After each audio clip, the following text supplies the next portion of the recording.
நம்ம ஆளுங்க தானே நம்மள இவ்ளோ தூரம் சப்போர்ட் பண்ணி கூட்டிட்டு வந்தாங்க. அவங்களுக்கு தெரியாதா அவங்களோட பெஸ்ட் ஹாலிடேஸ் நம்ம கூட தான்னு. GT Holidays, South India's #1 travel brand. Touring Talkies ரசிகர்களுக்கு வணக்கம். வாங்க லென்ஸ் நிகழ்ச்சிக்கு போகலாம்.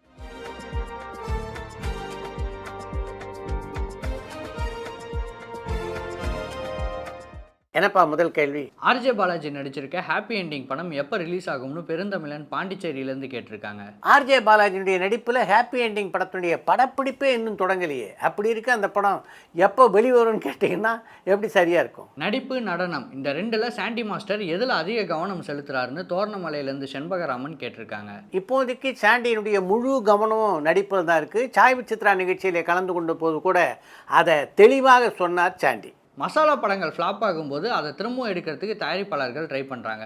ஆனால் நல்ல கண்டென்ட் இருக்க படங்கள் ஃப்ளாப் ஆகும்போது அந்த மாதிரி படங்களை திரும்பவும் எடுக்க ப்ரொடியூசர்கள் ட்ரை பண்ணவே மாட்டேங்கிறாங்க. இதுக்கு காரணம் என்னென்னு ரகு சேலம்லேருந்து கேட்டிருக்காங்க.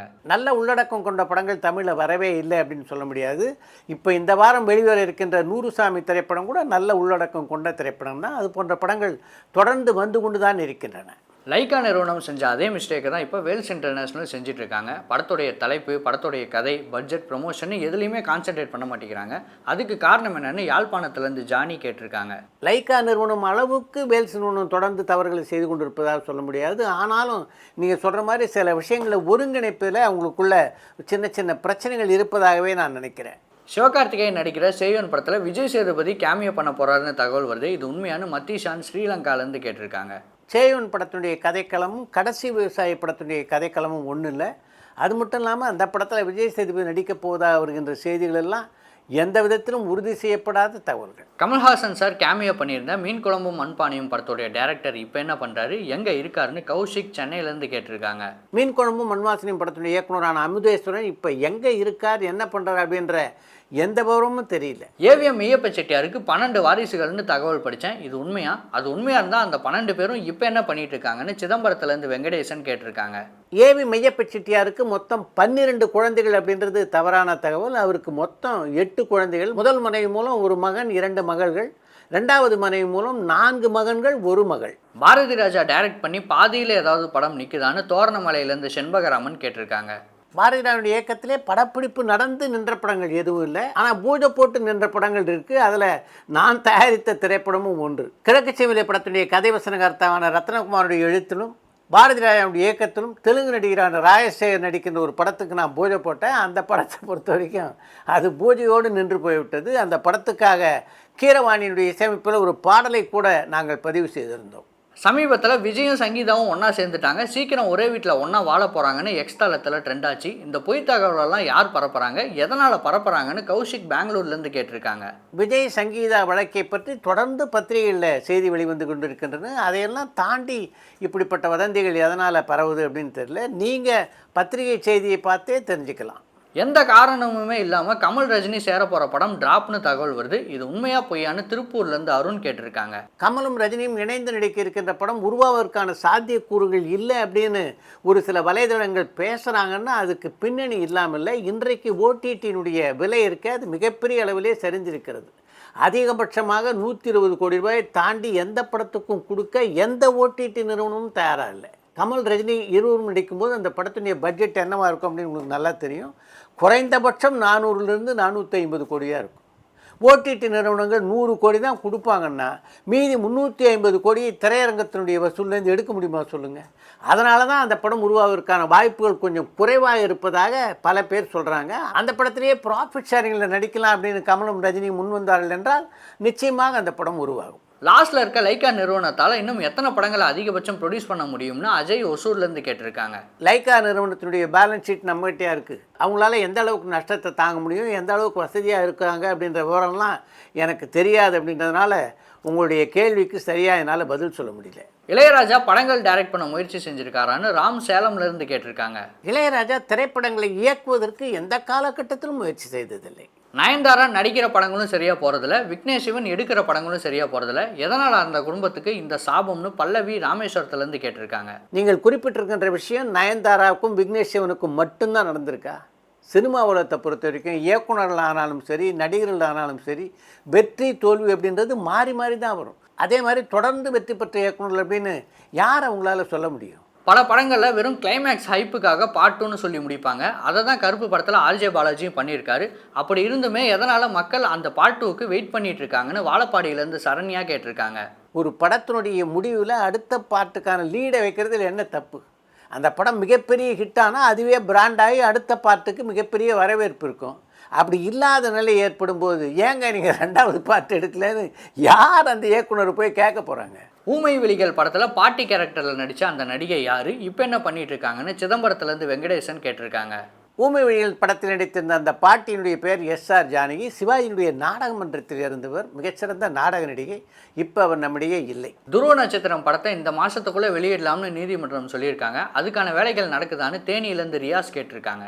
துருவ நட்சத்திரம் திரைப்படத்தை எப்படியாவது வெளிக்கொண்டு வந்து விட வேண்டும் என்று பல பேர் முயற்சி பண்ணுறாங்க. அவங்களுடைய முயற்சிகள் பலிக்க வேண்டும் என்று உங்கள் சார்பாக நானும் வேண்டுறேன். டைரக்டர் சுந்தர்ராஜன் இப்போ என்ன பண்ணிட்டு இருக்காரு, எப்படி இருக்காருன்னு கார்த்திக் பழனியிலேருந்து கேட்டிருக்காங்க.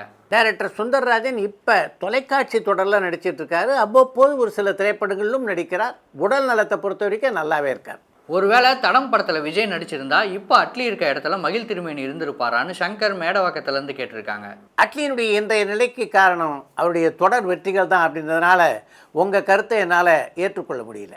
முன்னாடியெல்லாம் ரிலீஸ் ஆகிற எல்லா படத்துலையும் கௌதம் வாசுதேவ் மேனன் இருப்பார். இப்போ ரிலீஸ் ஆகிற எல்லா படத்துலையும் மிஷ்கின் இருக்காரு. அவருக்கும் ஏதாவது பண பிரச்சனையான்னு பல்லவி ராமேஸ்வரத்துலேருந்து கேட்டிருக்காங்க.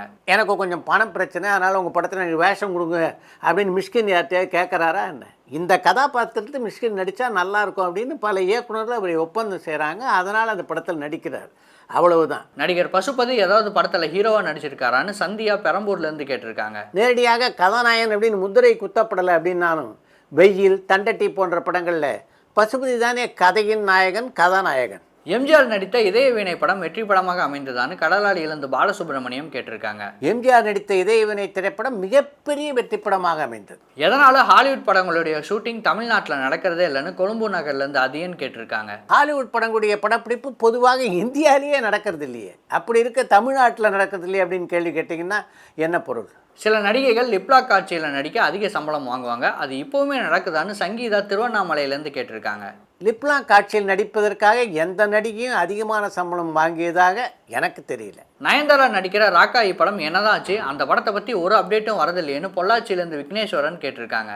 இப்போது பார்த்தீங்கன்னா சினிமா உலகமே சிக்கலில் தான் இருக்குது. பல திரைப்படங்களுக்கு பல பிரச்சனைகள் இருக்கின்றன. அப்படிப்பட்ட ஒரு பிரச்சனைகள் தான் ராக்காயி திரைப்படமும் இருக்கிறது. நடிகர் பிரபாஸ் தமிழ் டைரக்டரை வச்சு டைரக்ட் தமிழ் படத்தில் நடிக்க வாய்ப்பு இருக்கான்னு சஞ்சய் பெரம்பூர்லேருந்து கேட்டிருக்காங்க. இப்போதைக்கு நேரடி தமிழ் படத்திலே பிரபாஸ் நடிப்பதற்கான வாய்ப்புகள் இருப்பதாக நான் நினைக்கல.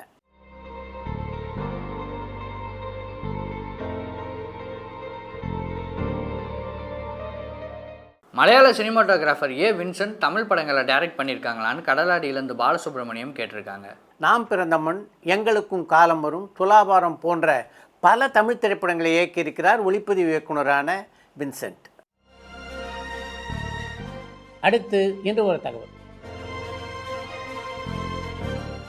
மக்கள் கலைஞர் ஜெய்சங்கர் இன்றைக்கும் மக்கள் மனதிலே நிற்கிறார் என்றால் அதற்கு மிக முக்கியமான காரணம் அவர் வாழ்ந்த காலத்திலே செய்த பல உதவிகள் தான். ஜெய்சங்கரிடம் நிர்வாகியாக இருந்தவர் தான் ராஜாராம். பல ஆண்டுகள் அவரிடம் பணியாற்றியவர் ராஜாராம். ஒரு நாள் ராஜாராமை அழைத்த ஜெய்சங்கர், எல்ஐசியில் வேலை பார்க்குற ஒரு அதிகாரி எனக்கு நல்ல பழக்கம், உனக்கு ஒரு முகவர் வேலை போட்டு தரும்படி அவர்கிட்ட நான் சொல்லியிருக்கேன், நீ உடனடியாக போய் அவரை பாரு என்று சொன்னார். இப்போ இதை கேட்ட உடனே ராஜாராமுக்கு மிகப்பெரிய கலக்கம். நாம் நம்ம வேலையை சரியாக தானே செய்துக்கிட்டு இருக்கோம், அப்படி இருக்கும்போது ஏன் நம்மளை இந்த வேலையிலேருந்து விரட்டுறதுக்கு இவர் நினைக்கிறாரு அப்படின்னு கலங்கி போய்விட்டார் ராஜாராம். அதை மனசில் வச்சுக்காம ஜெய்சங்கர்கிட்டே கேட்டும் விட்டார். அப்போ தான் ஜெய்சங்கர் எதனால் அந்த முகவர் வேலை இவருக்கு வாங்கி தரணும்னு ஆசைப்பட்டார் அப்படின்ற விவரத்தை ராஜாராமுக்கு எடுத்து சொன்னார். இப்போ என்னுடைய பட வாய்ப்புகள் இருக்குது, அது குறைஞ்சிக்கிட்டே இருக்குது. சினிமாவில் எதுவுமே நிரந்தரம் இல்லை, நீ என்னை நம்பியே இருக்க. மாத சம்பளக்காரனான நீ மிகப்பெரிய சேமிப்புலாம் சேர்த்து வச்சுருக்கிறதுக்கு வாய்ப்பு இல்லை. உனக்கு ஒரு நிரந்தர வருமானம் தேவையா இல்லையா? அதுக்காக தான் இந்த முகவர் பதிவு உனக்கு தர சொன்னேன்.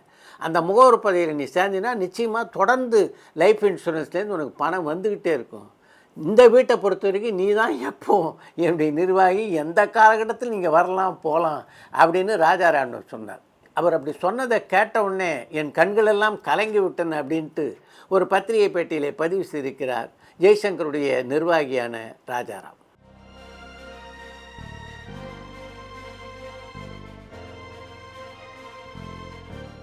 இத்துடன் இந்திய லென்ஸ் நிகழ்ச்சி நிறைய பெறுகிறது. மீண்டும் அடுத்த லென்ஸ் நிகழ்ச்சியிலே சந்திப்போம்.